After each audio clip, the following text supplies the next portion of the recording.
Hey, lovelies. So I wanted to talk about the holidays.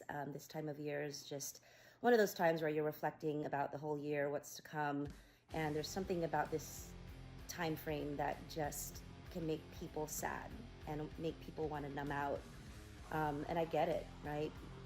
I numb out by sleeping and eating chocolate and sweets, and everyone has their thing, right? None of us are exempt from that. So for me, what kind of took me out was this process of baking cookies, and I'll tell you why. So, one of the biggest things on my healing journey was a few years back when our family was going through a divorce and just getting used to that. And I took a healing class called Committed to Growth, and it couldn't have come at a better time because going through divorce, starting over when like you're 40, and it was a lot. And then this year, as my son was getting ready to graduate, and it was his high school graduation, that brought back a lot of feelings too, right? And so I took the class again, and I think the biggest thing for me was learning how to rebuild, right? Rebuild the family that I had in my mind that I lost, and everything that was changed, everything that was different, the things that our family would never do again as a unit, right?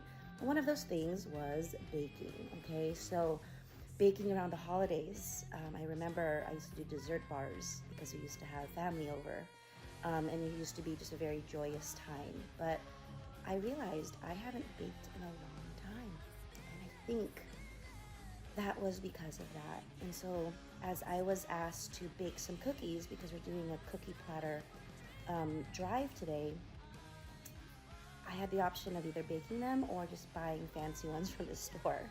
And I was just gonna buy, because I normally just buy. I don't enjoy cooking, but I do love baking. But I was like, I don't really want to bake, and I had to ask myself that question, why? Why don't I want to bake? Am I triggered right now? Like, what is going on? So when I assessed and kind of thought about it, yeah, baking reminds me of that family feeling that, I lost, right? And I've been trying so hard to rebuild. And so I've learned a lot this year. That was one of the biggest things I did this year, is taking that healing program again and kind of walking through that and rebuilding. So if any of you can relate to this and you feel like, you've had to rebuild, maybe from scratch, maybe because something looks different than how it used to. Maybe life turned out in a different way than you expected it to or wanted it to. Maybe the dream you thought you had is just gone. I just want to share that I'm in rebuilding mode too. I'm rebuilding. I'm getting teary-eyed, but it could still be beautiful. So, with that said, I think my cookies look beautiful. See, they're soft and they're not too hard, and they're actually Reese's Pieces, because my favorite chocolate is Reese's Buttercups. So, anyways, I'll go now. It's too early to be sappy. I gotta go get dressed. I'm hanging out with my women's group today, so I'm so excited. All right, maybe we'll do some videos later with all the lovely ladies, okay? So have a great weekend, have a great holiday season, and don't get down. We can always rebuild. All right, love ya, bye.